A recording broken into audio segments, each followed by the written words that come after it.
Quality salespeople are at the core of every successful business, but exactly what makes a great salesperson? I spoke to Kieran McGuigan from Strikeforce Sales to find out. Probably my number one sales tip is going to be around activity. People just got to be active. There are too many salespeople that are sitting out there waiting for the phone to ring. So even if you're ringing up existing customers, I would suggest to you, do that, but start speaking to people you haven't spoken to before. Next, I think probably activity, beyond speaking to them on the phone, get out on the street and meet them. It's amazing how many salespeople just haven't met their customers, haven't met the teams that work within their customers, and they suffer for that. My next tip, probably, sales is more about negotiation than it is about selling. So understand that you're negotiating from the very start rather than at the end. And that brings me to my next point, probably the last sort of core tip, is don't sell at the start. So if every time I speak to you I'm trying to sell you something, well, sooner or later you won't want to take my call. It's a bit like that. If every time the phone rings and I'm there pitching something, it ain't going to work. So if I ring you and add value to your business or help you in some way that doesn't help me, if I put you first, then that's a good start to a sales process.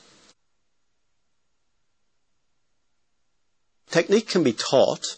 The question is, I suppose, with regards to salespeople, and do they believe they're in sales? And can it be taught from that perspective? Look, sooner or later we all sell and negotiate everything. When it comes to buying a house or a car, suddenly we all get interested in getting a better price or a better deal. The best salespeople I've found understand the importance of technique, and they understand the importance of learning and continually learning technique. There are a lot of good salespeople out there who just are good. They've got the art, but they don't have the science. And they get away with it by and large. But the guys who get the art and the science, they're the sales leaders of the future. There are a couple of key distinctions. Big ones would be the difference between retail selling and business selling, or B2B. Then consumer sales. So there's three core divisions there. But what I would try and suggest, at the end of the day, people are people, and people tend to make emotional decisions even about rational products. So even in strict business-to-business environments, people still buy what they want rather than what they need. Often a lot of salespeople in a technical environment can sell the old sort of features sale as opposed to selling to the person, selling to the officer as opposed to the person behind the badge. So I would suggest that people start selling behind the badge. Look at the person as opposed to the badge. In some good ways and some bad ways. The challenge with the internet is that it encourages lots of people just to send emails to everyone. And you've seen the proliferation of everybody gets 15, 20 spams or unsolicited emails every day. And a lot of those are salespeople trying to make contact. And really, they would do a lot better by having a conversation. They just don't know how to. So email can be useful, but it can be very dangerous if you think that it is a substitute for a conversation. So that's one aspect of technology. On the flip side, when it comes to a negotiation, when you're further down in the sales process, the actual email can be a record of what we've agreed and where we're moving forward. So the old idea of putting forward through a formal proposal in a large document, well, actually can be removed by a series of emails where we're just agreeing on what we're going to do.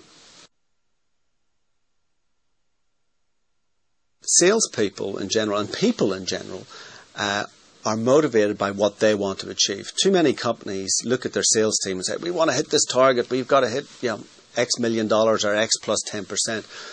And the problem with that is that it doesn't relate back to the person. Salespeople, like lots of other people, are motivated by holidays, cars, time off work, relaxing, feeling in control of their own portfolio of business. And as sales managers, one of the challenges for all sales managers when they're looking at their team is if you just tell them the target, it doesn't actually help them get there. So what we have to do is absolutely get them to manage their activity and manage that process to reach a target. Try and find out what's in common with all sales techniques, and the number one common thing is trust. People prefer to buy from people, and they prefer to buy from people they trust. So how do we build trust? Well, I have to put you first. Now, that's irrespective of demographic, that's irrespective of business sector. Often what can happen is in certain demographics or sectors where they've been inundated with, say, phone calls or emails or letters or door knocks, is they become very resistant because they don't trust you. You know, you're just another person trying to sell me something. However, if I go back to my earlier point and talk about how can I help you first? Well, then perhaps that will open the door just a little bit. Just a little bit.